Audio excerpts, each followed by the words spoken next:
Saan mga katropa, pagka super kargado yan, lalaki nun, no? Hop, mamaya na tropa, maandar.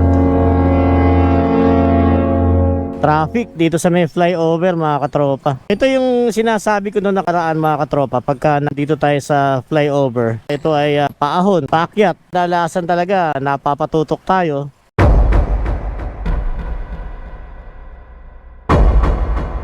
Mga kasabay tayong ganyan kalalaki, iwasan po natin pumesto sa bandang likod mga katropa. Siguro mas okay na hindi dito tayo sa likod ng ganito kaliit kesa yung didikit tayo sa ganyan. Super kargado yan, napakabigat po yan. Magkaroon po yan ng problema, aatras na lang po yan. Pinakamaganda, lalayo na lang po tayo sa ganon. Unahan siya, safe pa rin naman yung ating pag-iwas kesa tumutok tayo sa likod ng container. Ay lalaki nun, no? So napakahirap pong tumambay sa likuran po ng ganyan. Alam niyo naman dito sa C5, madalas pong traffic talaga dito. Lalo na pagka inabot na kayo ng labasan ng mga malaking sakyan, mga truck. Medyo mahirap po sumingit dyan mga katropa. Depende lang yan, kung kaya po ninyong singitan, okay lang naman po yun. Pero syempre kailangan pag-ingatan natin yung mga pagsingit-singit dyan. Gaya nyan.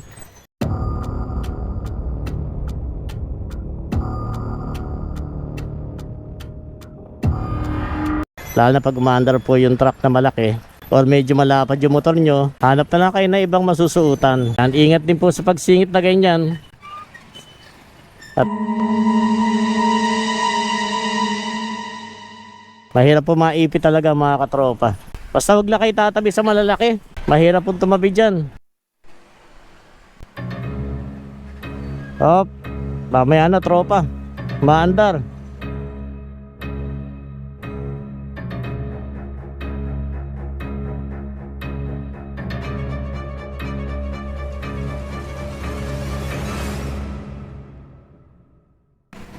Mamaya na. Mahirap yan. Kasi nagdidikit oh. Mahirap yan. Ayan pa isa. Yung mga pagsingit naman sa mga ganyan mga katropa, depende naman po yan sa kakayahan natin di ba?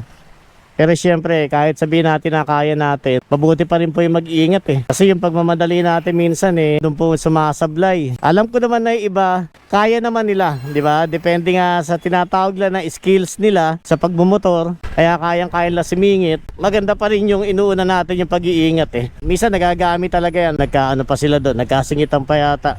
Alam ko naman yung iba, kayang-kaya yung sumingit. Depende nga yan talaga sa skills ninyo o sa kakayahan ninyo kung paano nyo siya gagawin. Kaya nga lang, syempre, minsan hindi naman natin na-expect kung ano yung mga pwedeng mangyari. Diba? Kaya pinakamaganda talaga, yung dadaanan natin, mas ligtas kesa doon sa susubukan lang natin kung kakayanin natin. Malayo o malapit, pwede po mangyari yung disgrasya. Pa lang, hindi mag-helmet ka pa rin. Walang protection yung ulo mo. Protection natin mga motorist. Bakit ka nagmotor kung hindi ka naman pala sanay mag-helmet? Magandang umaga sa inyo mga katropa. Ngayong umaga, pag-uusapan natin yung mga medyo tinatamad, hindi mahilig gumamit ng helmet mga katropa. Napakarami ng mga topic tungkol sa helmet. Bibigay yung aking sariling opinion tungkol sa paggamit ng helmet. Yung helmet mga katropa, unang-una, yan yung nagpoprotekta sa ating ulo. Bilang 2 wheels lang yung gamit natin, 2 lang gulong na gamit natin na nagmomotor, napaka-prone po natin sa mga disgrasya. Konting pagkakamali lang, pwede tayo sumemplang, pwede tayong madisgrasya, di ba? Ano ba yung dapat unang-una natin na pinoprotektahan? Una-una dapat yung ulo natin. Bakit kaya minsan yung iba hindi binibigyan ng halaga yung pagsusuot ng helmet? Sabay, kanya-kanya tayo ng karapatan. Pero sana tinitingnan natin yung kaligtasan natin. Pero alam nyo, malayo o malapit kasi, pwede po mangyari yung disgrasya So kalimbawa, okay lang po dito sa lugar na to na walang helmet. Hindi mahigpit, pero siguro nasa atin pa rin yun, Isipin natin talaga yung kaligtasan natin. Gagamit pa rin tayo ng helmet. Matanong ko lang sa iyo, tropa, gaano ba ka-importante ang paggamit ng helmet? Sobrang importante sa atin yan kasi nagpumotor tayo Protection natin sa pang-araw-araw natin. Malayo o malapit, gumagamit ka talaga ng helmet? Siyempre, iwas huli na rin. Pagkalabas mo sa kanto, may checkpoint. Baka masita pa tayo. Tama. Kasi walang helmet. Kanto ka lang, hindi mag-helmet ka pa rin para sa kaligtasan natin. Tropa, maraming salamat sa iyo. Salamat kay Tropang Gary. RS sa iyo, tropa. Ingat ka palagi. Thank you, ate. Ingat po RS po sa inyo. Thank you. Isipin nyo na lang, ano ba pwede mangyari kung sakaling madisgrasya tayo na nakamotor at wala tayong helmet? Ang una-unang tumatama sa ating mga katropa, kadalasan ulo. So pag walang protection yung ulo mo, ano kaya sa tingin nyo pwede mangyari, di ba? Antayin pa ba natin mangyari yun? Para sa inyo, gaano po kahalaga yung paggamit ng helmet? Ito yung pinaka-protection nating mga motorista sa dati. Kapag wala tayong helmet. Dahil na pag na-aksidente tayo, pinakamahalagang parte ng katawan natin yung ulo natin. Kung wala tayong helmet, madali tayong ma-aksidente. Delikado sa Salamat po kay Tropang Mike. Mototropa. Ares po sa inyo. Hindi naman siguro ganun kahirap isuot ang helmet sa ulo. Hindi naman pwede sabihin natin na hindi ka sanay na naka-helmet. Bakit ka nagmotor kung hindi ka naman pala sanay mag-helmet? Hindi naman tayo sanay kialam mga katropa, pero syempre alam nyo yung kaligtasan natin bilang mga rider. Dapat una-una mag-responsable po tayo kung ano yung mga dapat nating suot pagka tayo magmomotor. Sarili po natin yung ating pinag-iingatan dyan eh. napakalaga, lalo na sa ating mga rider. Safety sa atin na rin. Parang may kuluyan tayo pamilya. Hindi pa natin alam kung kailan tayo mag-disgrasya. Kaya kailangan, lagi talaga tayo naka-helmet. Lagi yan, sir. Ano kayo, mabas nga kami, kahit kumain lang sa labas. Naka-helmet pa rin lang. Kasama ko yung mga pamilya ko. Maraming salamat sa iyo at ingat. Ares po sa inyo lagi. Salamat, sir. Alright, salamat po. Ingat po ulit sir. Ingat, ingat. Po, ingat ha. Thank you, thank you. Sige, salamat din po. Ayan o, shoutout kay Tropa Grab. Alright, thank you.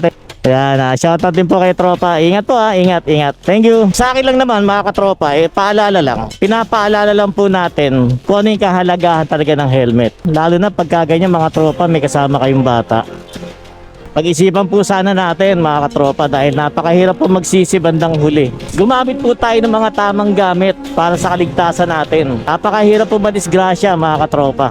Kaya mas maganda, unahin na lang natin yung pag-iingat. Mga pamilya tayo, mga umaasa po sa atin. Kaya dapat, huwag natin kalimutan mag-ingat sa kalye.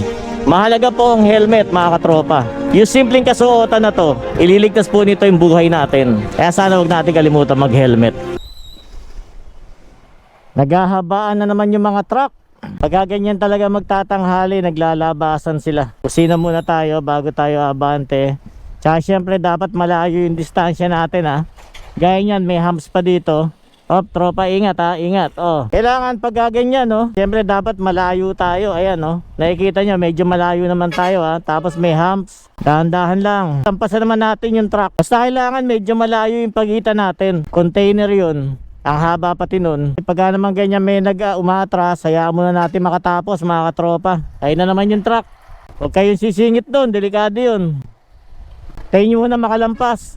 Nasa likuran na naman tayo ng truck. Kasi nga may matras kaninang sakyan. So syempre bibigyan din natin ng daan. Siguraduhin lang na malayo tayo lagi sa truck. Lalo na yun meron siyang mga nakalawit na para mga tali. Delikado yan. Pinasa may gulong, delikado yan kasi pwedeng sumabit yan sa atin. Hindi natin alam kung paanong paraan pwede sumabit, pero mahirap na yan ayan May mga part dyan na pwede sumabit sa atin, kaya huwag tayong didikit dyan. Kung talagang sa ganito tayo mapapadaan, doble ingat lang talaga mga katropa. Ayun yung side mirror ayun yung driver, kita ko dito. Pero limitado nakikita niyan mga katropa. Hindi lahat ng angulo nakikita niyan, lalo na yung ganyang kahabang truck na yan. Kaya yung mga medyo nakadikit doon, dapat medyo malayo tayo, huwag ganyang kalapit. Kasi pag abante niyan, wala na makikita yan. Mahirap naman dyan, sumingit bigla.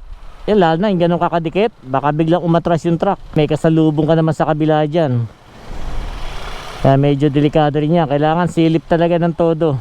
Kasi lampas ka na ng linya dyan Depende naman sa inyo mga katropa. Basta wala kayo makakasalubong. Basta doble ingat lang talaga. Pwede rin naman dito kayo, unti-unti lang. Medyo malawak naman.